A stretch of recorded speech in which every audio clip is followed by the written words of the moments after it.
Yeah, I crawled out from some hole in the ground somewhere.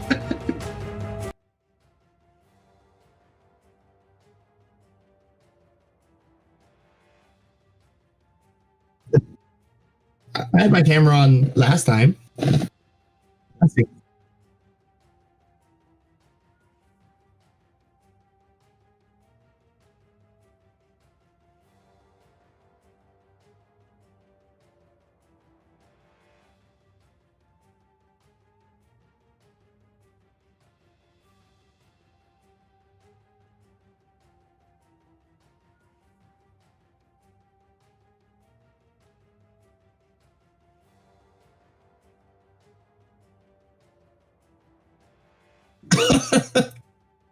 Welcome to every one of my morning meetings at work. Can you hear me now? Does it sound good? This entire time I was talking. It's great because you both had reactions. They're hearing you. They couldn't hear me at all. This is why we do sound checks at the beginning. But recap what I was saying.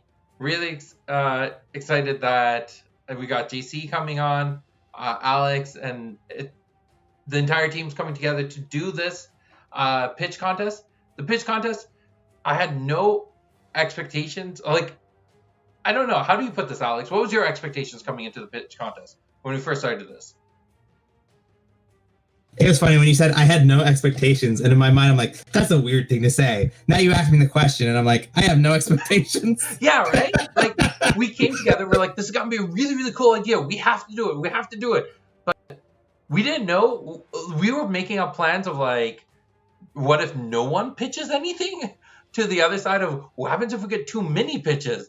Like, we had no idea which way this was gonna swing. I think we actually hit a really, really nice middle spot with 7 people submitting ideas and coming down to a good number. So just so everyone knows, we had 36 ideas total, I think. Right? 46. 46? 42 or 46, one of them. I remember it's a 40. It's a 40 number. And we narrowed it down to 16. And that was actually kind of painful because there were a lot of really great ideas. So we're going to take 2 parts in this entire stream. Part of it is going to be talking about the 16 that are moving forward and what we're going to be doing with them. But we also are going to be talking about some of our some honorable mentions, some cards that each of us had like a personal attachment to, wanted to see pushed a little bit further, do a little bit more with.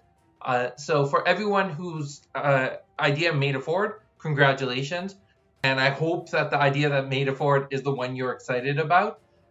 For every idea that didn't make it forward, it's not that I don't think there are any ideas that were just straight out bad. I think every idea was good in its own right, really cool. Some of them did unfortunately hit that veto list or hit that, like, didn't follow one of the pillars of Genesis. And that's on us. We didn't fully explain that to everyone that was in a pitch contest. And we'll make sure that when we do this in the future, we're a lot clearer on those things. But I think overall, like, I can't remember a single bad idea on that list. No. Yeah. I'm looking now. Okay, let me see. Who can I call out? All right. I think all the ideas. Steve, you're here. Spontaneous mutation, terrible. I'm kidding. Wow, that escalated very quickly. To be honest, though, a lot of the ideas all come from a very sound heart. People think they want to see where the game wants to grow. Yeah. And at the end of the day, there's no bad idea, really. An idea is an opinion that you have of the game and something you'd like to see out of it. So continue throwing those ideas out. Yeah. I think that's a big part of it is, at the end of the day, all the people who are pitching ideas, we're trying to earnestly make the game better. And it's a very great point. So it's great to see Steve, Shahan, Andrew, quite a few people who are part of this contest here today to see which of their ideas are moving forward. And a lot of people who are part of this contest aren't here, unfortunately. If we're missing you, give a shout out. Let us know that you're watching. So we have a good sense. But it's great seeing everyone come, and from different platforms too. So I'm really excited about this. All right. Shall we start with, I guess, talk about the 16 that are moving forward? What's happening? Yeah, sure. Okay. So I think almost all of these... That's weird. My phone made a weird sound. I'm gonna mute my phone here. I think all of these, if I'm correct, all of them got unanimous yeses from all of us, right? Yes. At the end of it, when we rechecked, because there was one that was labeled incorrectly, we're all unanimous. Okay. So, let's start off with a Divine Blast of blank. What is this supposed to be? Divine Blast of anti... Yeah, he messed when I was talking with him yesterday. Divine Blast of Blank was a placeholder.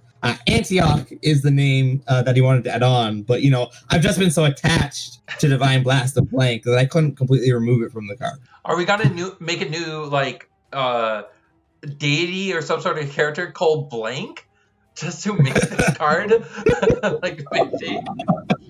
I want a champion named Blank. I think that's a great name. Yeah. Just Blank. Now, will it actually have a name, or will it just be like you just hit the space bar and it created a blank? Oh my! I know there's a card game that actually has like a card that's like ... as its actual name. It's just like, what? All right, so let's dig into this. We got an enchantment. You enchant it, and then it has this trigger at the beginning of a round. Place a time counter on it.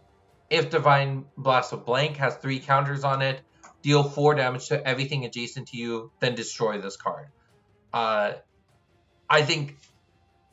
Are we gonna be like digging into some thoughts? My worry is that we might bias some voting that's happening later on, but.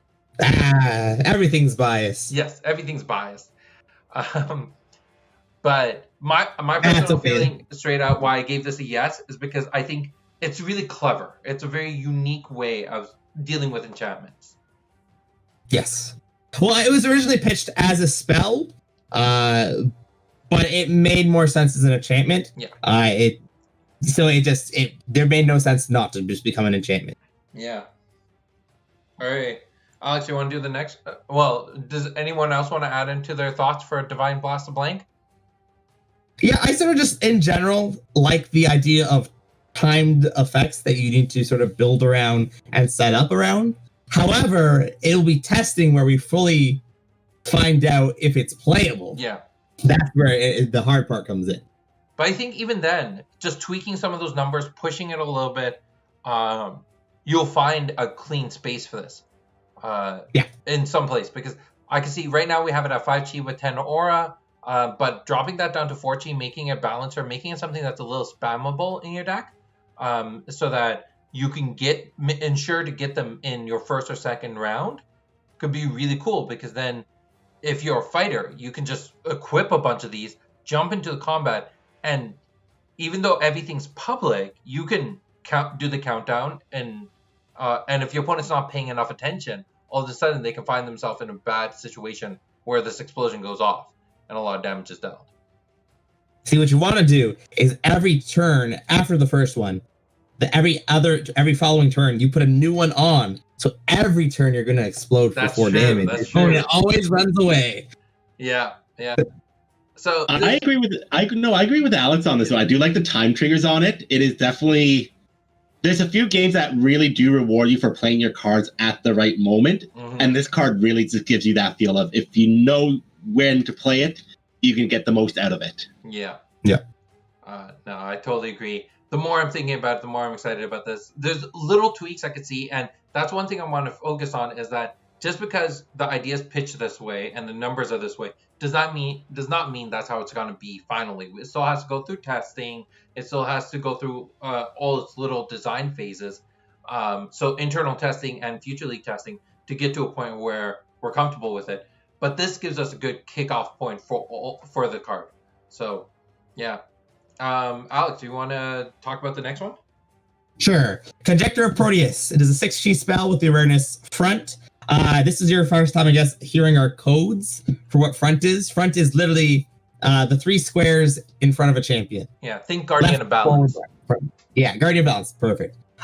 Target action cast. Oh, that doesn't say aura. It should be aura 14. Target champion in Conjecture of Proteus takes the top 4 cards of your timeline and separates them into 2 face-down piles. You choose one of those piles and put it into your thoughts. Put the others into your memories. Fact or fiction? I love this idea. This is kind of like you showing off to your opponent what you're capable of, and then saying, "Well, what's the worst? What's the worst that they're going to do to me?" And I don't want to deal with that. Yeah. I like cards like this in the game. I like making my opponent make that decision. I love throwing them off their own tempo. All right, 2 bolt shots are in the 4-card pile. Do you put the 2 bolt shots together and risk it, or do you separate, only give them 1? That depends what you're carrying in your hand, right? Yeah. It depends on how threatening bolt shots are to you, right? If you're playing a straight up fighter, and you're not playing like a summoner or a Titan deck, bolt shots aren't as threatening as compared to like if you're playing angels. Ooh, bolt shots. Those are whack. Steve says 3 decoy rabbits and a meteorite. What? Oh, baby, I'll take those decoy rabbits. I'll show you what you can do with a decoy rabbit. Decoy rabbit for days! Actually, I think I have a decoy rabbit right here. Alex, how do you, like, I know we all said yes. Is there something you want to add about this? Okay, I think the only perception that I'd add to this, why I like this card to, not that we're here to badmouth other cards, it's like Epiphany, it's because it's bounded to targeting a champion. It's not something that's just like your opponent does it. Makes it much more balanced, fair, safe, playable card. The thing that I really love about this is this goes into showing. This is one of those cards that really shows how different Genesis is from other TCGs. Because we mentioned it, Fact or Fiction. It's a very famous card from Magic, and it's a very powerful card from there. And I think a lot of people will be hesitant to create a card similar to that in their own TCG. But for us, when we saw this, it was like, you know what? Genesis can do this. There's cool facts about the fact that your opponent has to be within that awareness for you to do this, meaning you have to leave yourself exposed, or they have to be exposed. Either way, like, it's not the greatest position to be in. And then the fact that it's a 6-chi, now you're sacrificing some of your win cons for this card. It's not something you can just toss into your deck. So it's those little things that really makes me excited about where Genesis sits as a game. Yeah. JC, do you have this open for yourself, JC? Oh, I'm looking at it right now. Okay, perfect. Do you want to do the next one? Oh, Blaze and Burn? Yeah. Oh, baby, all day long. So we got a 5-chi spell here. So the awareness is forward. So think about Bolt Shot here. It is an action speed. Cast the 11 aura. You deal 3 damage to a target in Blaze and Burn's awareness, and 1 damage to everything adjacent to you that is not in Blaze and Burn's awareness. This reminds me of like Heat Shot from like Mega Man, where you're like, is it Heat Shot or Flame Shot? Where you're kind of spamming it to hit something and you still get that shield around you. Did I read that right? Yeah. So you deal 3 damage to a target in Blaze and Burn's awareness, and 1 damage to everything adjacent to you that's not. Oh, yeah.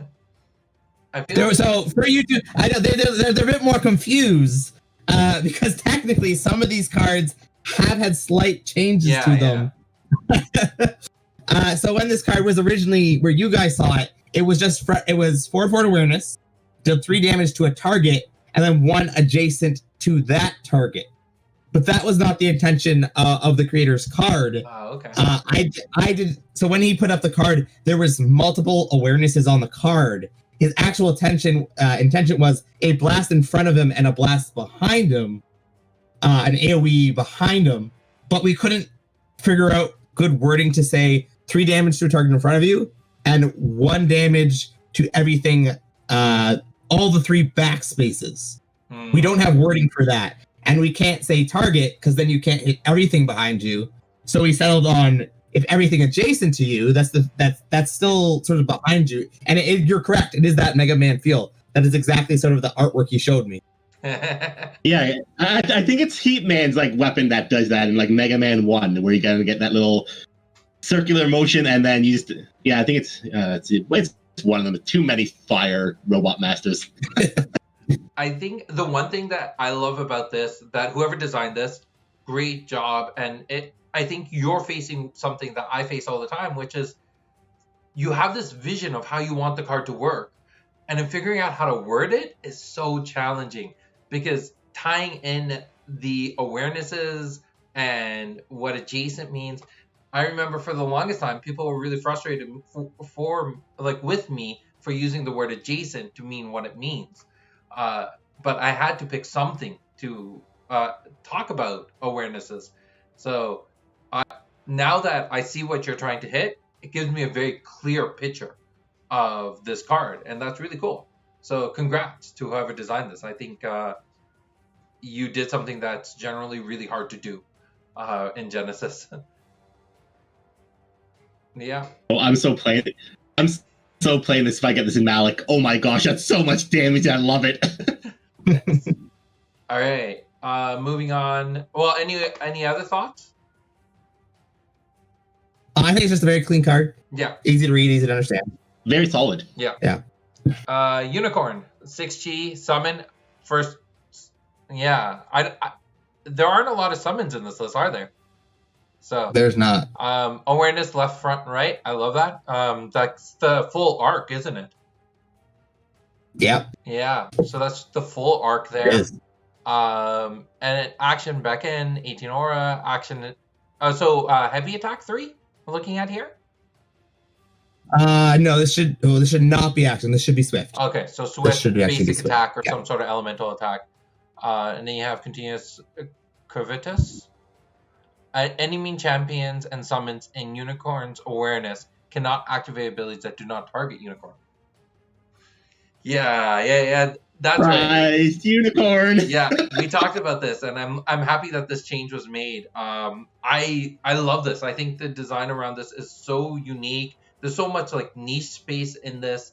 One thing I would love to look into, if this is something that moves forward, is potentially turning it into a quick beckon, so it becomes like a trick. But that might be pushing the card way too far. Yeah. I think design-wise, concept-wise, there's something about this that's so elegant in its simplicity. So yeah, I love this card. I love that it makes combat unique. And if you ever want to make me happy with a Genesis idea, anyone, keep combat unique. You don't have to give me here's the big bomb to finish the game off, or just give me something unique that's going to change how combat evolves. Yeah. I love that stuff. So prior to going into the contest, I did see Unicorn, and it was already one of my favorite cards for the reason that everybody's already stated, and it hasn't changed. For me, this actually might be my number one pick. I think this one thing that I really love about this is it shows again some of the uniqueness of Genesis about it's doing something to a large awareness. So 5 squares, 5 out of the 30 squares that you have to play on. But at the same time, it can be ignored by combat happening in another corner of the board. So how combat's dealt with in one corner of the board is different than how combat's being dealt with in another corner of the board. And that's kind of cool. All right, moving on. Alex. Jeweled Beguiler. Chi 5, summon, HP 3, awareness forward, action, Becca, aura 18, swift cast 3, exert. I don't know what I'm saying, exert. Continuous flight, trigger, if Jeweled Beguiler kills a summon, it becomes a copy of that summon and its health is set to the copy's starting health. This one has had some slight adjustments to it. I think it's awareness. It's had a lot of health in the original copy. It actually had lower attack in the original copy. And it was very wordy, the original copy. Yeah. My feeling right away, you know what it does. Like, as a player, it may be wordy, it's a little bit confusing, but once you kind of read it through, you're like, okay, yeah, I'm just stealing that song. Yeah. What I do like about it, it is at that 3 HP threshold, I call it. Your average damage is 3 in the game so far, and yeah, they might get that trigger to go off, but will the creature still be there for it to resolve? Ooh. Now, weird thing with this, what if it hits a weaker target and switches to being a 1/1? Decoy rabbit! Decoy rabbit, oh no! Hey, there's nothing wrong with just a body on the board. Decoy rabbits that live on the board are useful. Hey, I got a great idea. Can we get an actual card that says your creatures without like an attack ability get like an attack 1 or something? I don't see why not. But I think that what is that? Stone Protector? And Decoy Rabbit. Decoy Rabbit. Fearmonger. Tadajin, Pushy. Yeah. John's throwing out ideas now.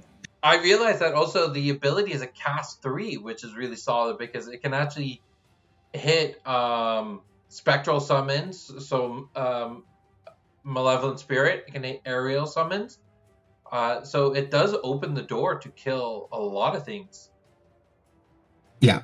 When we were talking about the design space, because the trigger the original design was for the wasp that would enter your brain and it would sort of control you. So when we started talking about the changes that needed to happen, he changed the design to something that steals the DNA of the thing that it kills, and then it takes on that form. So it no longer was a physical thing; it was more of a magical thing. Yeah. No, I like it. All right, JC. So we got here for these guys the Golem Manual, 5 chi enchantment, action enchant for 12 aura, and the trigger to create. At the end of the round, you may discard a card. If you do, you may place a martial. Well, we have it as a martial sentry from the subconscious to a spot adjacent to you, and then insert it. Yeah. There's nothing wrong with pitching a card that. What I like about this is a great endgame card. Think about it. You're down on aura. It doesn't technically go against our pillars of, start strong to struggle later. You're still struggling. You're still pitching maybe a 3 chi, 4 chi card you might be able to use for that creature. Mm-hmm. And you still got to have a card in hand. So maybe this is where Kendra becomes useful. Madnesses you to death so you don't have a card ready. So for me, I do like the fact that it's clean. This is one that, in my end, I think it's a little bit. It's interesting when it comes to the ones that have been pitched that brought themselves to this level. I love how clean it is. I love what it's doing. My big concern here is I think it favors the swing decks a lot. If you think of like an OTK running a lot of 8 chis, a lot of 3 chis, and then burning all your 3 chis to this to turn them into free summons. So in that way, it's iffy, but in the other way, I like that it's balanced in the regard that it's a 5 chi card, it costs 12 ore to bring out, and you're still exchanging cards for that Martial Sentry. You're not getting them purely for free.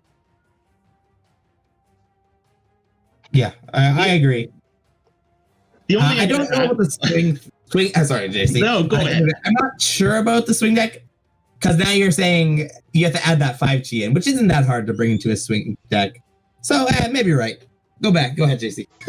Oh, I was gonna say if you had to ask whatever concern, the big concern could be again swinging that and just throwing stuff in. You could go as far as saying, hey, if you control a summon, it doesn't go off, lower the aura. Yeah, there's a lot of ways to kind of work around it. But I think as a concept where it stands right now, it's a cool idea. Yeah, by far, it's an awesome idea. I like the flavor to it, too. It's like, other people can bring out golems, but I have the manual to create out infinite golems. It reminds me a little bit of Unlimited Blade Works. All right, moving on to the next slide. Encased in Stone. This is actually one we talked about last week, and this one did resonate with me a lot. I love the concept.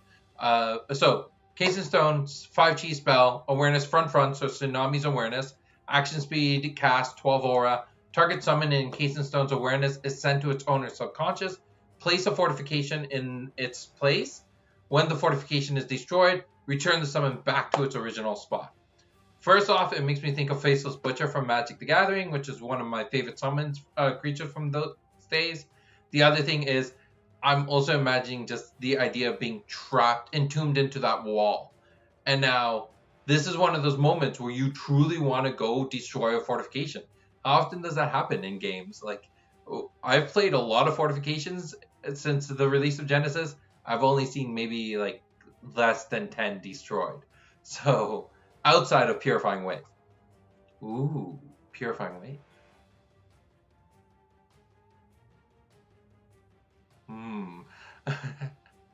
But yeah. Some questions in the comments. Sorry. Go ahead, Jason. Jason, give your opinion on it. You know what? It's an interesting concept. If you had to ask me my only concern is that floaty effect past that round. I don't want to say I'm not a fan of them, but if you get too many of these in the game, it does become a lot to keep track of. Scores Yu Yu Hakusho did this a lot, where they would throw a floating effect to the end of the turn, end of the match, or until the end of the game. And it just got to the point, it's like, do I just need to bring out like sticky notes to put down which ones I have right now and remember? Well, so for me personally, I would just put it underneath the fortification. Yeah, you can. It's a messy board. It's why I don't like. I'm not big on counters going on summons in the game or anything like that, because there's already a lot on the board. So, but I can see, some players wouldn't mind that. I think it's relatively easy to keep track of personally, especially I remember the days of playing Nightmares and Magic and Torment, where all the creatures just started removing things, and then when they died, those things came back, and we found ways to keep track of it. I think players, at the end of the day, I'm confident that the players will be able to keep track of it. Now, what I really want to bring up is that a bot just showed up on Twitch, and the bot's name is Sid Dragon. And I was like, that feels too personalized. You're a dragon now? Apparently. Yeah. Alex, thoughts? I enjoy the flavor. I really like that about this card.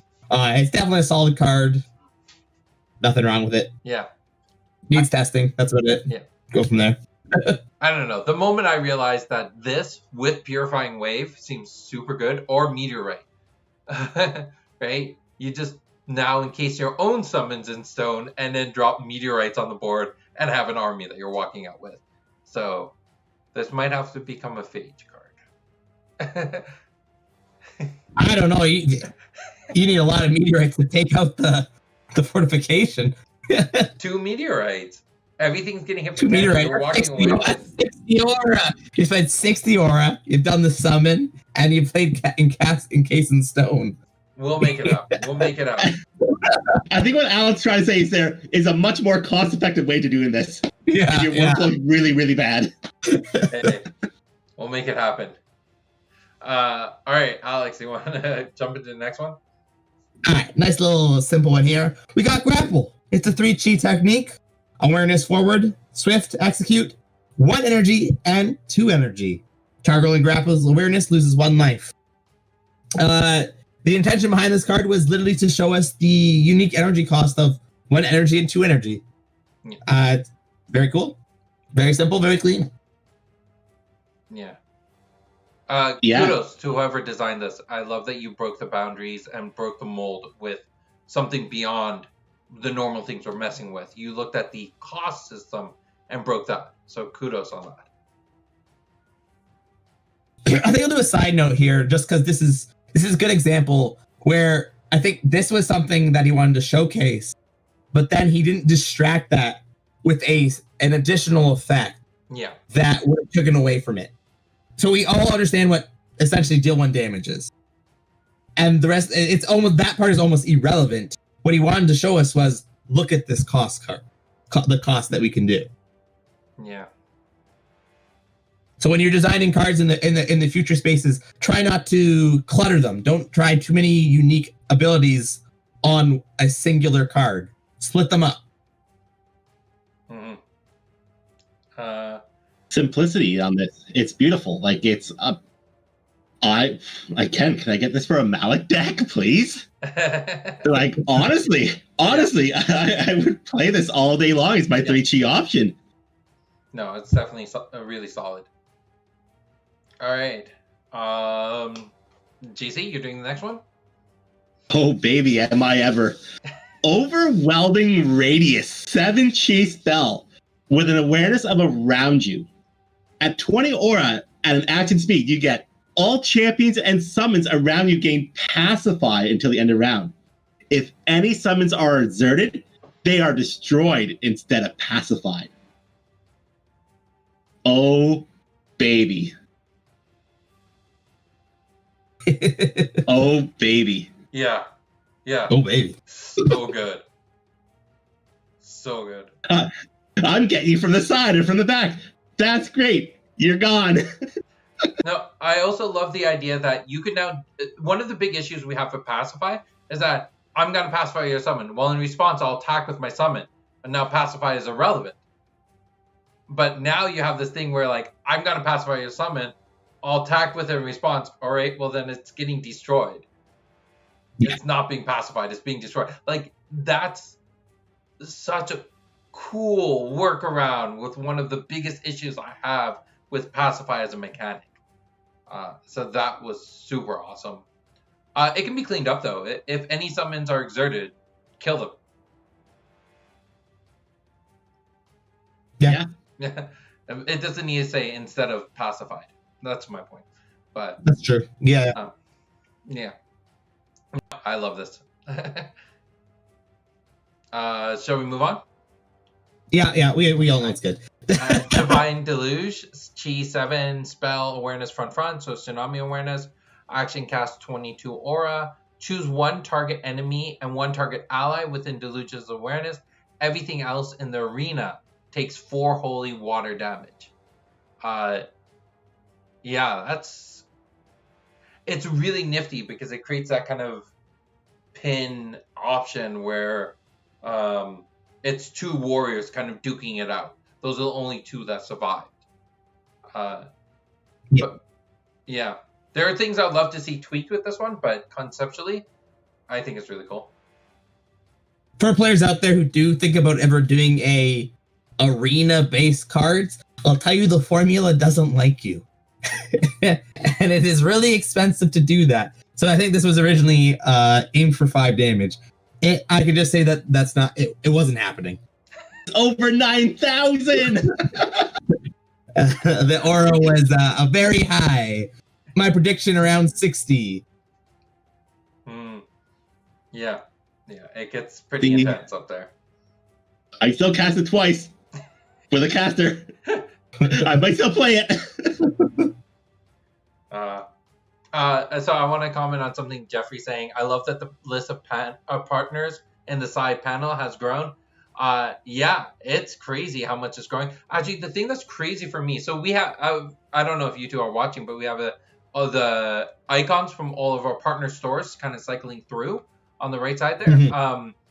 The thing that's crazy for me is that these are just the stores that we found who are carrying Genesis, because right now we've gotten to a point where we don't know every store that's carrying Genesis. So if you know of a store that's carrying Genesis but isn't in that list, let us know so we can get them on there and we can make sure they show up in our store locator. But yeah, the store locator, this list of partners, it's growing a lot. So thank you to all of the partners who have gotten us this far.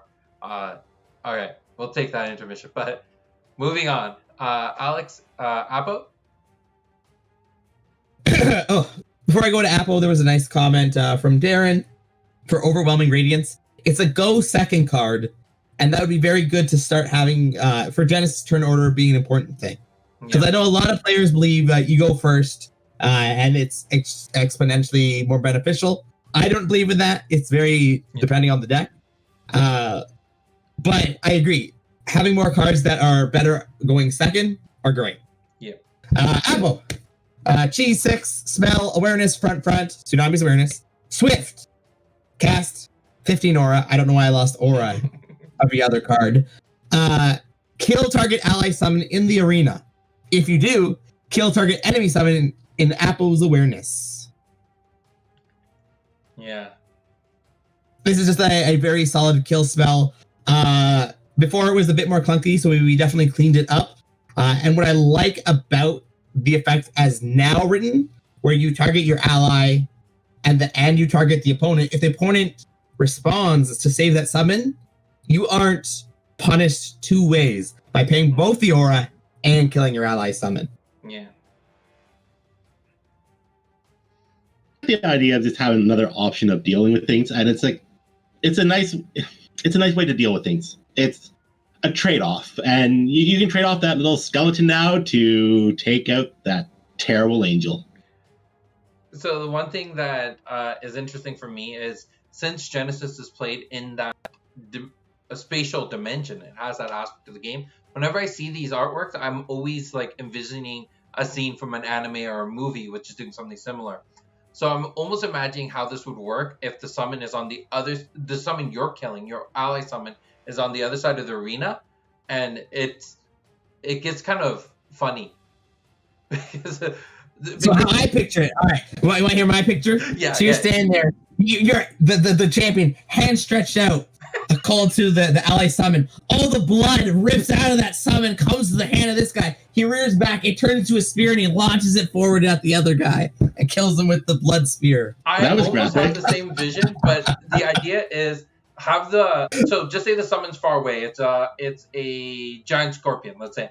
You're pulling all of the essence, the aura, the power out of the giant scorpion, and it's coming out as a spear, and you're launching it from that giant scorpion to the other target. So it's like you're pulling it out of them straight into the other guy. But yeah, I like it. It's evil. All right, JC, what's your imaginative way that this flavor would work? I don't know. I'm predicting some crazy thing Yugi Moto's doing by sacrificing one of his creatures to force his opponent to sacrifice his ace monster. The first thing that came to mind. I'm sorry, it's not as epically gory as yours, turning blood to a spear. I don't know. I had another fun one. Your time stop. Malik runs over to the giant scorpion, picks it up, then slams the target several times, then gets back into position, and they're both just dead there. Nobody knows what happened. My problem with that is then it would cost energy, not aura. I know. There's just no appeasing thing with the humor. Oh my gosh. I love it. All right, moving on. JC? So I'm just waiting for the screen to catch up because I'm watching on Facebook, guys. I'm going to be honest with you here. Oh, yeah? Unless you want to tell me what the next one is, and I'll find it on the list. Are we updated yet?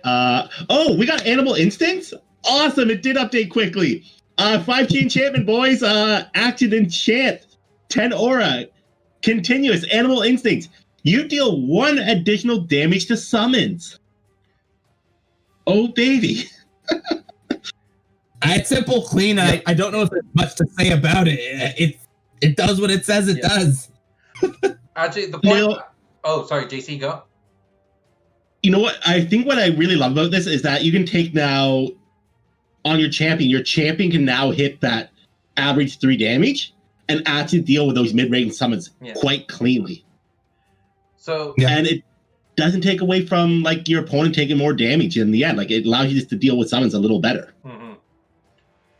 My feeling about this, and the thing I really want to emphasize for everyone who designs stuff for us, you'll notice we have a theme. We do enjoy cards that are cleaner. The more mechanics, the more abilities you add on the card, trying to make it look fancier, the less likely it is to make it past that initial wave. We want to see cards like this one, which is just super clean. It does what it does. It energizes with the game so well. It's a card that immediately, as a fighter, I'm looking like, okay, I'm gonna run a few of these.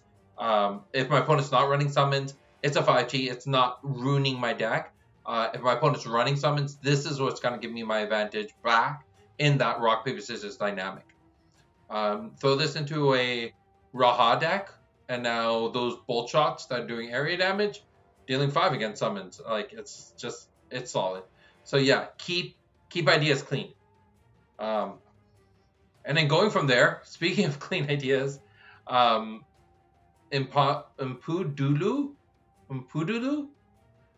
Nice. T7, summon, HP 5, awareness far front. So this is, you think of the giant scorpion's awareness, but without the spot right in front of it.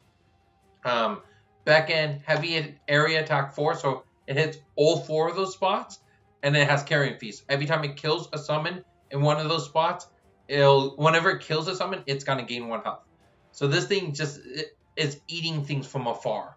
I'm almost imagining like the tail from what's the Xenothros from Alien, like just that tail whip, grab the thing, eat it. But yeah, it's clean. Like, it's already mechanics we're using in the game, just in a very clever, interesting way. Yeah, I agree. It was one that I don't think there was really much changes to it. I really can't picture one. Yeah. I think he gave it less starting health, which just didn't make sense. It just made no sense to have this HP with the formula. Yeah. Cool. Clean card. 7 chi. I would definitely stack it in a deck of playing it. And yeah, the HP threshold, it's going to survive an attack and potentially become a very, very big boy very, very quickly. Yeah. You got to deal with it fast. All right, cool. Alex? Angelic Runes. Chi 4, Alteration. Action, create. Aura 8. Continuous. All spots adjacent to Angelic Runes are considered occupied to summons. I am missing HP on there. I think it's currently HP 6. That makes sense. I really like I'm going to say I imagine Gandalf. You shall not pass! I love that it's taking a concept that already exists in Genesis and is pushing it, but then also realizing that if we push it too far, it's going to break the game. So scaling back that only summons are blocked, it's definitely solid.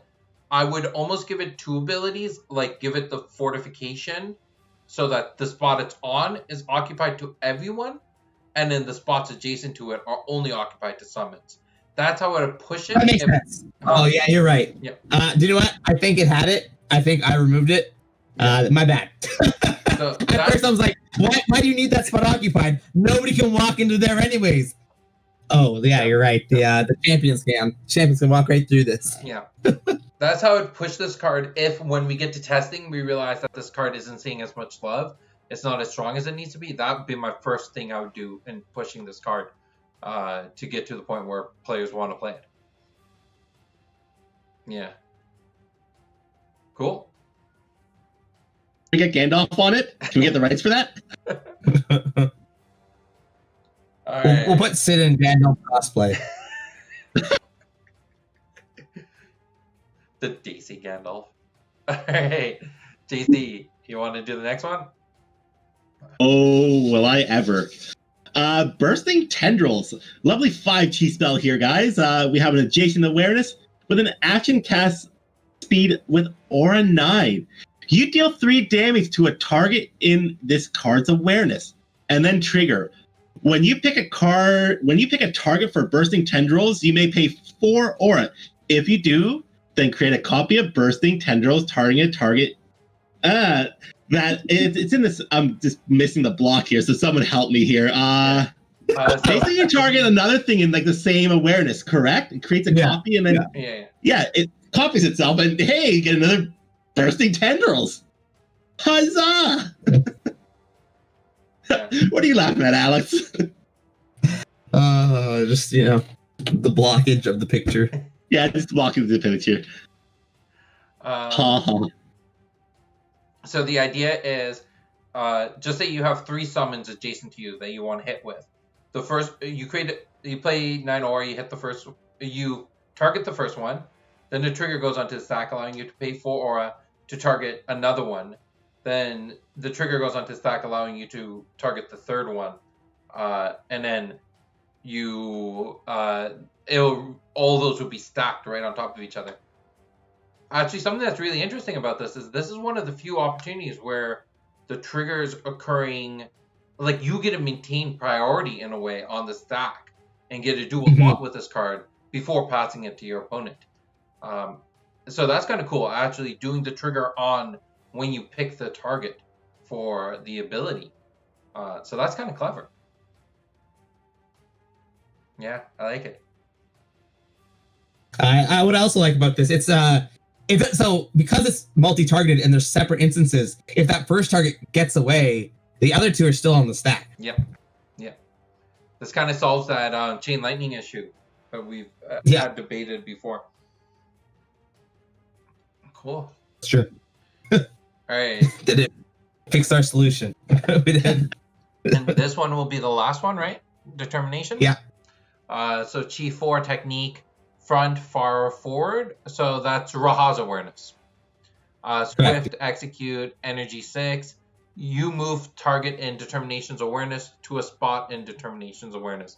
So it's kind of like temporal relocating within the same awareness, or an alternate way of looking at Shadow's Grasp. Yeah, I love Shadow's Grasp. More cards that do stuff like that is always favorable. The big reason why I think Shadow's Grasp doesn't see enough love is because it's overpriced. But conceptually, great card. When I talked to the creator of this card, I gave him 2 options. I'm like, here is a Chi 4 card that costs a lot of energy, or a Chi 5 card that costs not a lot of energy. And he was like, I'd rather have the 4 Chi card that costs a lot of energy. Yeah, looking at this more as a trick, something you want to be able to do more of in the game, more copies of them, compared to when you do it, you're not paying a lot for it. Yeah. You know what? Does anybody else imagine Scorpion in this situation? Get over here. Well, I mean, that's what Shadow's Grasp was. Yeah. This is a better one, though. But in all fairness, like, having the 14 paying a bit more energy, I don't mind paying a bit more energy in a lower Chi slot. Let me fight my match how I want to fight my match. And this allows me to fight the match I want to fight. So I will say, because when you mentioned that this is a lot better, I was trying to figure out what are the big differences. This one definitely accelerates in both being offensive, defensive, and dealing with summons. Like, it's really great when you're dealing with a board presence for summons, and you can use it to take one of your summons and accelerate their movement. So you got a giant scorpion to your right angle, and then you grab it and you drop it into your left angle. And now it can move 2 times. So basically it got 4 moves in a single turn. Where this doesn't work, is where the one part where I love using Shadow's Grasp the most, this one doesn't do, is when someone plays Tsunami against you, no matter where you pull them in Determination's awareness, Tsunami's still hitting you. Yeah. Yep. So that's where Shadow's Grasp, someone goes to Tsunami, you grab them, you toss them behind you, Tsunami fizzles. Outside of that, like if your goal is to deal with champions, I like Shadow's Grasp more. If you're dealing with summons or playing as a summoner, Determination's definitely a lot more powerful. For sure. All right. So those are the 16 cards that are going to be going through their voting process. Before we talk about the voting process, let's talk about some of our honorable mentions. Alex, do you want to go first? Yes, let me just remember them. So I believe I had 2 honorable mentions. I want to talk about the Lance of Longinus. It was essentially like sort of like a bolt shot. And then it had this pseudo stunned on it, which was summons and champions dealt damage by Lance of Longinus cannot move this round. So it's stunned, but you still get to rotate. So it doesn't feel as there's more of a game being allowed to play rather than like some certain stun effects, especially if you've been part of Future League. Stun lock was recently a big issue that we had where your opponent got to the side of you and it was just like stun lock. All right, I'll just sit here, and then you would lose. And Pin fixes the solution. If you don't just get stun locked, you get stuck in that spot, but now you got way more options. But why did that card also fail? There was a second mechanic attached on. It wasn't just pin being here. It was both pinned and burst, which is a new type of trigger that was trying to be pushed. And so we had to decide, it becomes down to us. With this card, are we looking for the burst mechanic? Are we looking for the pin mechanic? Do we need to test them both? And there's too much on our end for it to get a perfect record when judging it, because there's too much open in the air. Then that comes back to the concise down to the cards. Concise it as much as possible. If the pinned effect was one and the burst was another, it could have been a different story. Another one I had, I don't know, there was something else I mentioned. I don't know if the one's on here. There was another one that was early on pitched that the person didn't submit anymore. And it's sort of that same sort of thing. Oh, yes. Okay. I can talk about, there was an enchantment called Challenger. Yes. Right? Yep. Yes.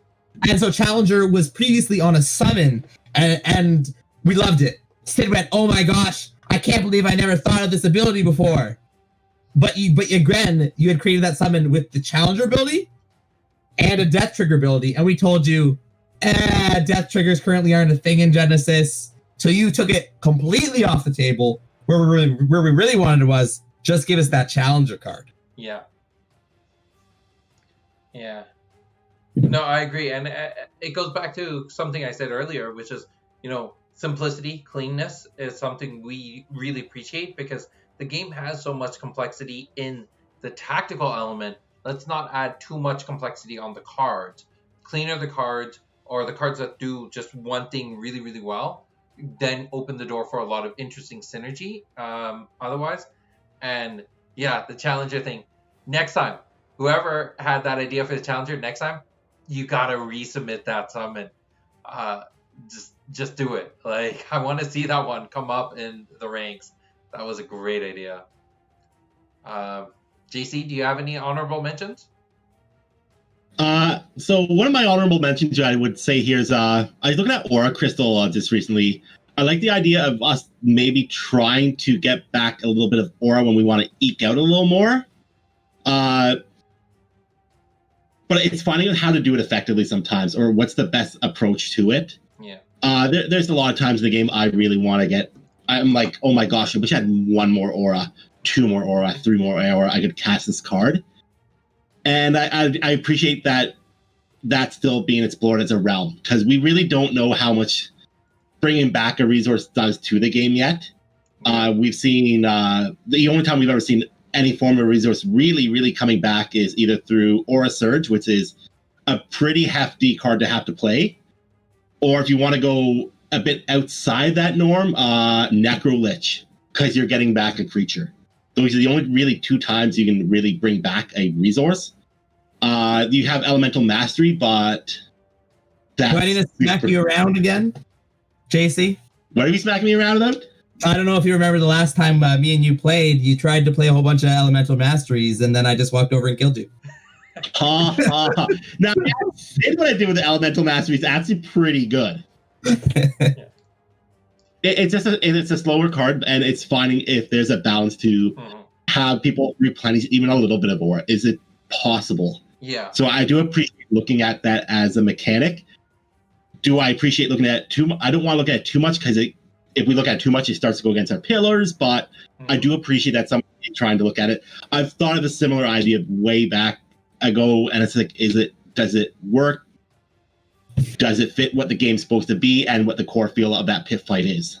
Yeah.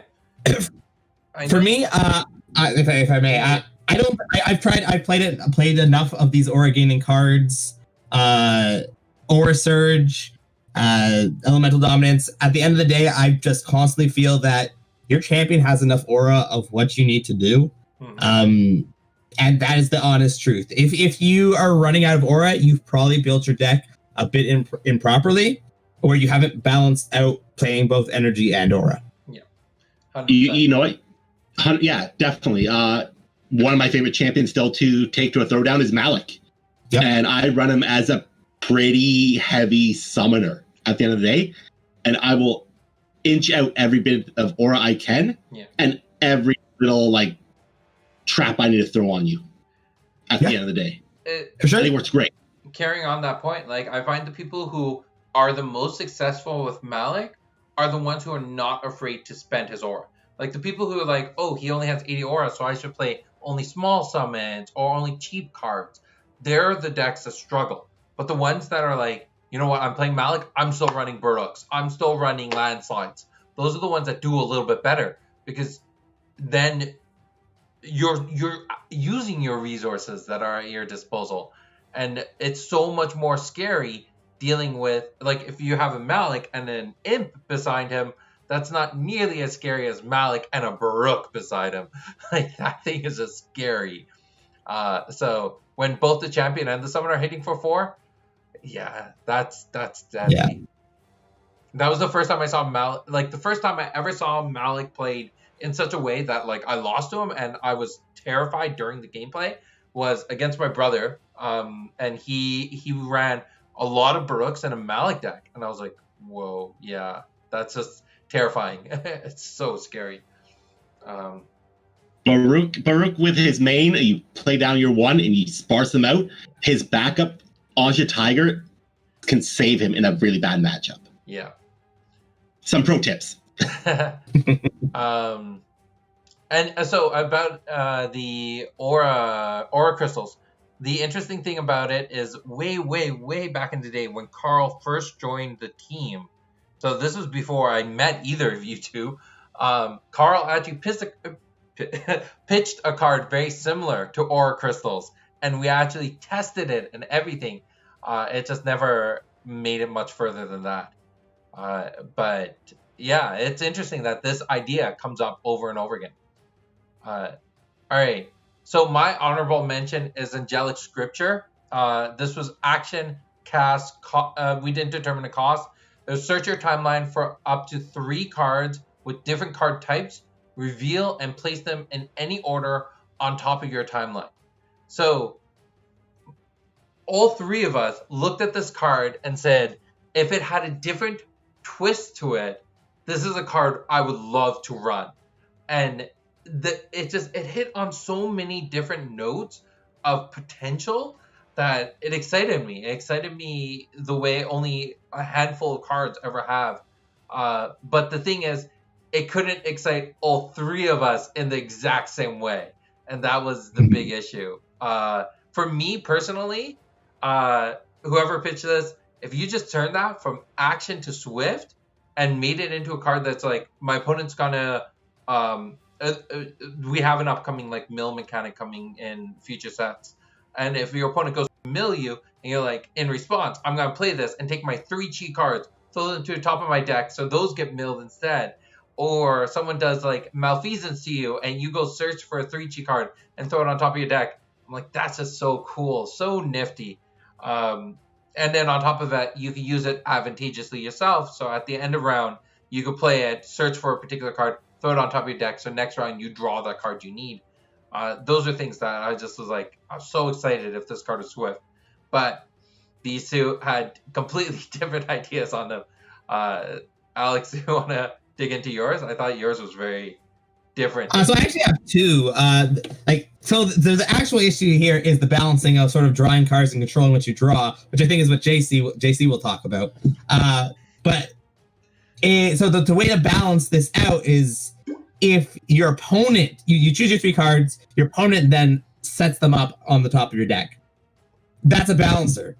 Another one that I find would be an interesting balancer, because currently it says up to 3 cards, but what if it was 5 cards? What if it was every different card type in the game you had to put on top of your deck? That'd be another interesting one. Now you have to shift your deck to have one of every type. That'd be another interesting one.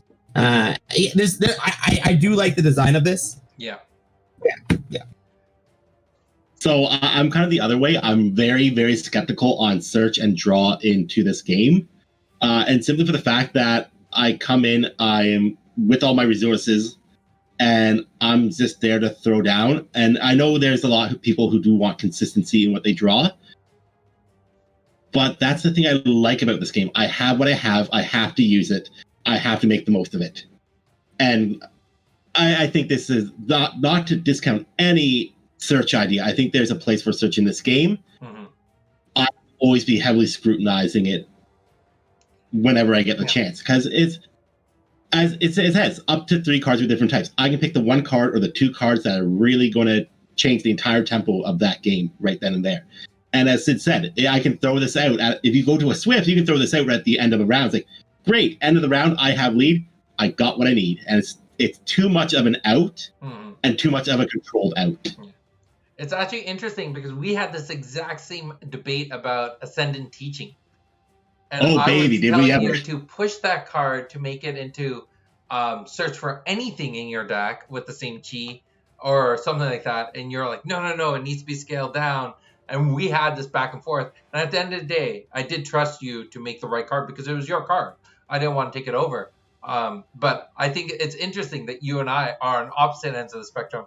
And then there are times, Alex smirking, that he and I are completely opposite ends of the spectrum on certain debates too. So it's interesting to see how all these different viewpoints come together to make a very harmonious game.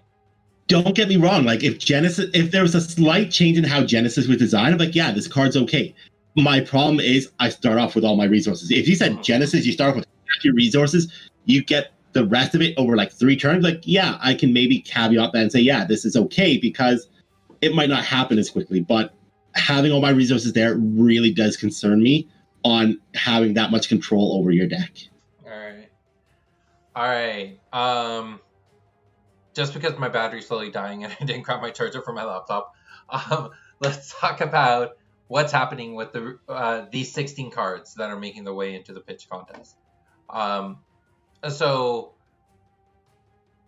over the next, from now until the 29th, we're going to be doing a bracketed elimination process.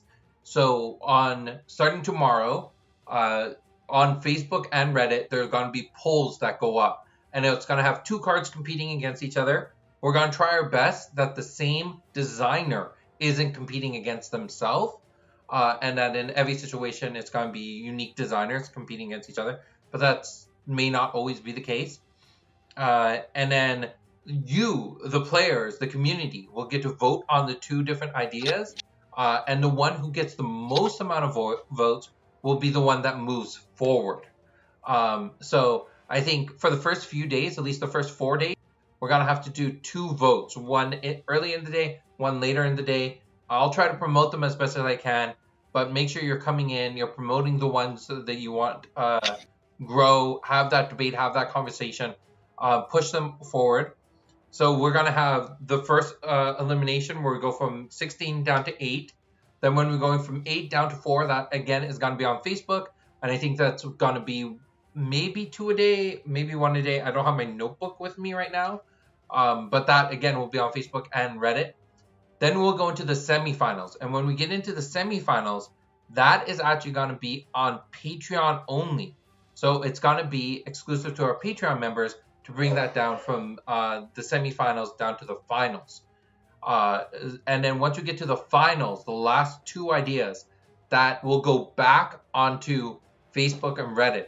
Actually, Alex, we could probably do all of these on Facebook, Reddit, and Patreon and just have the votes calculated in all 3 platforms and just do the semifinals where it's Patreon only. And then in the finals, we bring it back into all 3 of them. So there are going to be some people who... I guess you can vote on all 3 platforms, so you can vote up to 3 times. If you're part of Patreon, then you'll be able to vote 3 times for the idea that you want to see pushed forward. So make sure you are following us on all those platforms. You got yourself ready. We're going to be throwing up all those ideas in up there. They're going to be in the text, and once you get to the semifinals, and we have just 4 ideas remaining, we're going to try our best to template those so you can see how they'll look on a card. And then there won't be art because reasons. Maybe we'll get some stick figures drawn. But we'll have the semifinals templated, and then when we get into finals, and then the winner will be announced on the 30th. Whoever wins, it'll be awesome. Congratulations. And you'll start working closer with Alex to get the ideas moved from just the concept that we have up on the screens to that final version. And then also working with him to get it into the art team document so that artwork can be made in your vision of the card. While that's happening, we are also going to be concurrently starting the next month's contest, which will all start on May 1st, where people, again, will be able to submit ideas on Facebook and Reddit in the mega threads that we'll be creating at that time. I think that's everything. Yeah. Very, very detailed. Gives you 3 votes, which works if you're willing to support the dream by Patreoning. You deserve the extra vote. Yes. The big thing is we do a lot with our Patreon members, and they do so much for us, and I appreciate it and love them so much. I don't think we do enough for them, and I'm trying to always find ways to leverage the Patreon platform a little bit more. So I'm happy this is going to be an opportunity for us to leverage that platform a little bit more. So I think that's everything that we got. Any closing announcements or thoughts? For me, I got my dinner. It's been sitting behind me for an hour. So then it goes cold, so I'm I'm ready to eat. Yeah, I feel that. I just want to give a huge shout out to our Patreon supporters. Thank you so much to everyone who supports us. Thank you to Andrew, Gunther, Steve, Jacob, Will, and Good Time Games for being some of our top tier supporters. And thank you to all our Future Leaguers who do so much for us. And thank you to JC